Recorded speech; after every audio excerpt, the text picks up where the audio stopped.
a ideia de um lugar livre, que a galera fica fumando maconha, faz politização o que quiser, ali. altamente politizado. Mas a que eu fazia, o nível da politização era mais alto no sentido positivo. Eu mesmo fundei um partido acadêmico lá, deu para disputar eleição, deu para ganhar a eleição contra a esquerda. Então, é um pouco diferente do resto do campus da USP. O problema é o seguinte, a politização ficou tão arraigada que você não consegue imaginar o que é uma universidade pública sem ser uma universidade pública de esquerda. Eu visitei algumas em Santa Catarina, especialmente na parte mais de exatas, em que a coisa é muito legal. Você tem projetos super legais, e a real é que boa parte dos projetos bons, em termos de pesquisa no Brasil, boa parte não, a maioria, vem da universidade pública. Então a gente não pode jogar o bebê com a água do banho fora, né? Então você tem boa parte das pesquisas em áreas matemática aplicadas saindo de lugares, Unicamp. Sim, se a gente pegar mesmo a ideia lá da pele de tilápia para queimadura. Muito bem lembrado. Isso vem da pesquisa pública. O que eu acho que tem que fazer? Que a China foi para esse caminho, o Japão já tratou disso há muito tempo. Vamos investir em exatas e biológicas. Vamos investir apenas naquilo que vai aumentar a produtividade do brasileiro.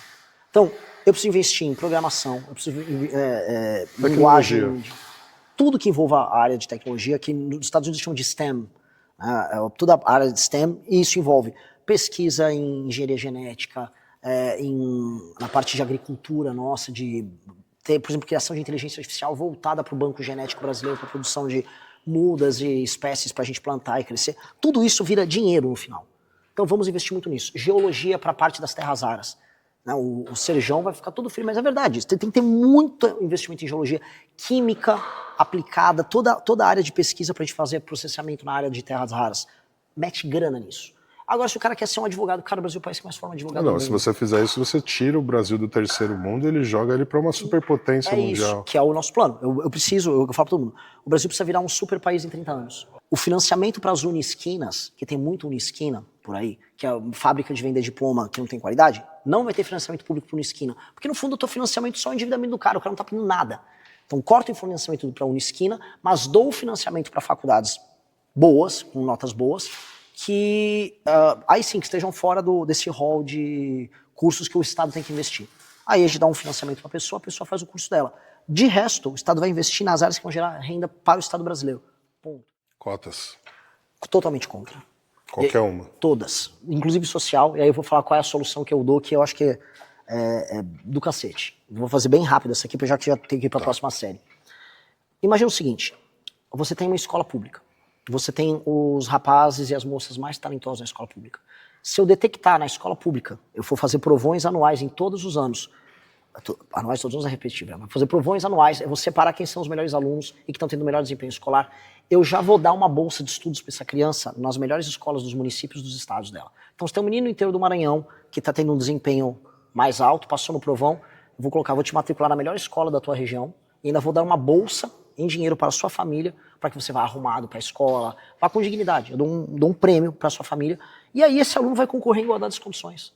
Então todo ano vamos ter os provões, então antes de eu mandar uma cota pro cara, que o cara basicamente teve um ensino horroroso o tempo todo, aí, não, você é um quilombola, toma aí uma cota. Eu acho isso absurdo. Não, vamos treinar você, vamos te capacitar, você vai concorrer em igualdade de condição, você vai estudar numa escola particular e eu vou te pagar. Sabe qual é a melhor coisa? É mais barato eu fazer isso do que eu entregar pé de meia, que é esse programa horrível e que o aluno recebe uma grana só para ter frequência na aula. Quem disse que ter frequência na aula garante que o aluno está aprendendo na aula? Se você tivesse ainda a cobrança da nota que não existe, não tem. Então, assim, tá indo bem? Muito bem. Você é um aluno que é especial, você vai passar numa faculdade boa? Eu estou te dando a bolsa agora. Então, eu estou preparando o cara já na base. Então, se essa criança é uma criança negra do interior do Maranhão, cara, tá estudando, tá indo bem? Passou no provão, as aulas estão boas, tá bem disciplinado? Toma uma bolsa na melhor escola. Desde cedo você vai mudar a sua perspectiva, a sua visão de mundo, você vai ver que você tem outros horizontes, e você vai estudar, e o Estado está investindo em você. A melhor forma de resolver as cotas é fazer o investimento na base. E coloca todo mundo na mesma prateleira. Exato. Vai tirar as notas boas, vai passar no vestibular, pronto. Com o mérito dele. Se não passou, paciência. Aí ele não teve capacidade, porque o Estado investiu nele. Controlado.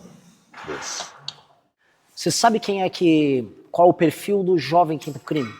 Se você pensa assim, se você fosse detectar, na série que os garotos hoje têm, na 7ª série, tem 13, 14 anos, quais são os indicadores que você veria para medir que um garoto, esse aqui vai entrar pro crime? Se você pudesse olhar, bater o olho. Falta de escolaridade. Ou seja, tem um desempenho escolar ruim, bate. Falta de escolaridade. Falta de oportunidade de trabalho, coisa que hoje no Brasil ainda nós temos um problema. Sim, porque é uma escravidão de crianças. Escravidão de criança. Então, assim, é um tipo de situação que eu acho que realmente o jovem tem que estar ali sendo estimulado a trabalhar de uma maneira, talvez não como um trabalho normal, mas em um trabalho efetivo, um jovem aprendiz ali, um estagiário, e esse estágio ser remunerado para que ele se sinta estimulado a estar continuando a trilhar um caminho através do trabalho. E como é que é a casa dele? Geralmente a casa é muito precária, a ausência de mãe ou de pai ou dos dois. Sim, especialmente do pai. Mãe solteira. Tem um estudo da GV, 80% dos meninos que vão parar na FEBEM não tem a figura paterna. E quando tem a figura materna, a correlação é bem menor. Ou seja, falta de pai, falta de autoridade masculina que gera autodisciplina, que é aquilo que a gente estava falando no começo. A falta de autoridade paterna faz com que a mãe tenha que trabalhar e que não tenha um acompanhamento real, esse garoto fica descontrolado. Ele vai ter um desempenho pior na escola e ele, como ele não tem referência masculina, ele é indisciplinado, ele briga com as pessoas e ele é facilmente cooptado por grupos de homens que vão oferecer para ele um pertencimento. É aí que esse cara é cooptado. Uma das coisas que a gente precisa fazer na escola, e aí entra coisas que vão desde atividade física a acompanhamento. Eles precisam de homens de referência. E este é o grande problema das escolas mais humildes. O ambiente escolar hoje é um ambiente em que não existem tantas referências masculinas para os rapazes. E a maior parte das famílias que não tem o pai estão nas periferias. E aí você vai entrando nesse ciclo. Então, esses meninos, eles ficam altamente indisciplinados, apresentam um desempenho muito inferior, e aí eles são a massa de manobra que é copiada pelo crime, porque o crime está na porta da escola cooptando eles. Vai vender uma droga, depois chama ele para vender para fora e tal. A gente tem que ter uma política, a gente vai desenhar, vai ser o nosso programa, que na escola ele tem que ter ídolos e referências, assim, o puta professor de educação física, que em geral costuma ser. Você já viu tem vários filmes americanos que o garoto tá na escola e tem aquele cara que tá, ou o professor de educação física ou o treinador de basquete, que vira o guru dele, ou até o cara da limpeza. Sim. Este cara precisa existir para esses meninos. Você tem que ter a referência do cara que vai pegar o garoto problema e, cara, vem aqui, vou te dar uma assistência, vamos fazer alguma coisa. Ele tem que dar o treinamento profissional e o treinamento esportivo. Quando você direciona essa energia desse cara para a atividade física, e a atividade física dá autodisciplina para ele, você revoluciona esse moleque. Assim, se a gente salva o cara dos 15 aos 30... Tá salvo de verdade. Tá salvo. O crime não vai ser cometido, porque é muito difícil você pegar um criminoso violento que vai ter aquele impulso com 45 anos. Aí é só aquele cara, sei lá, o cara é sniper do PCC, sabe? Mas esse cara aí a gente elimina ele, mas mata ele. Põe um sniper melhor. E Renan, quando que surgiu esse sonho de você se tornar presidente? Essas coisas não, assim, para mim não surgiram como eu nunca me visualizei dessa maneira, mas eu sempre tive uma ambição muito grande em fazer coisas grandes e não aceitar que o grupo ao qual eu pertenço perca.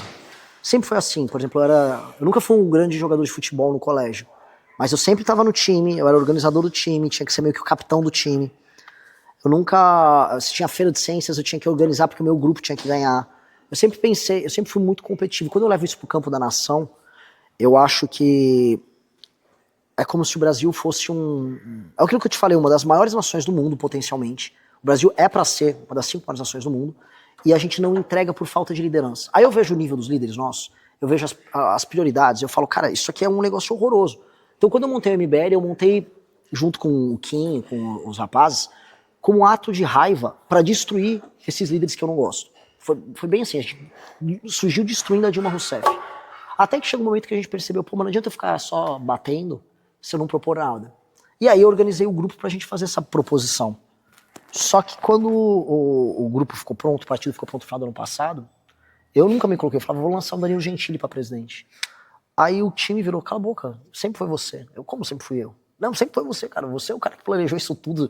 Eu fiz os livros, eu fiz a estrutura, eu sempre fui o cara do bastidor. Não, você tem que largar de ser Você covarde. arquitetou tudo. Sim, Renan sempre foi meio que você e você nunca percebeu.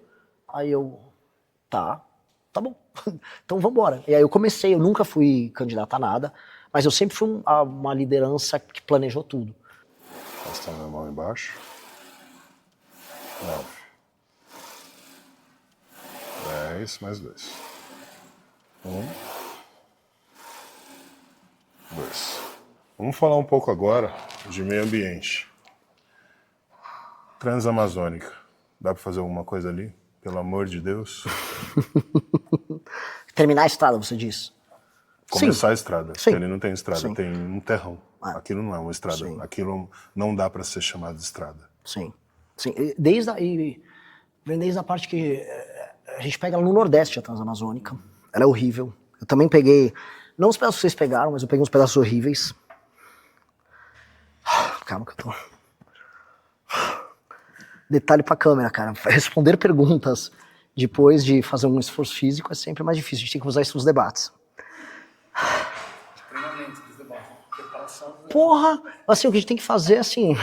Mostrar o preparo. Faz uma série, físico, responde aí. Que quando legal. você responde ofegante, parece que você não sabe o que você tá falando. Mas é foda. Assim, basicamente, toda a área de infraestrutura na região norte, ela é interditada. A gente não consegue... Existe um monopólio muito grande ali. Você tá falando das barcas? Também. Eu já gravei sobre isso, das barcas. Você tem uma indústria... Você tem uma indústria de barqueiros ligados à Zona Franca de Manaus que querem que todo o transporte dos produtos e de pessoas seja fluvial. E, cara, dá pra ter estrada, dá pra criar pequenas cidades entrepostos ali no meio, ferrovia pra caralho. Só que você tem o lobby das barcaças, que é uma das piores coisas que existe, o lobby das ONGs, o combate, ICMBio, o Rasmussen fala muito do ICMBio, FUNAI, INCRA, quilombolas e tribos indígenas interditando, então você não consegue terminar uma obra na região norte. Então isso é assustador, um governo nosso, até falei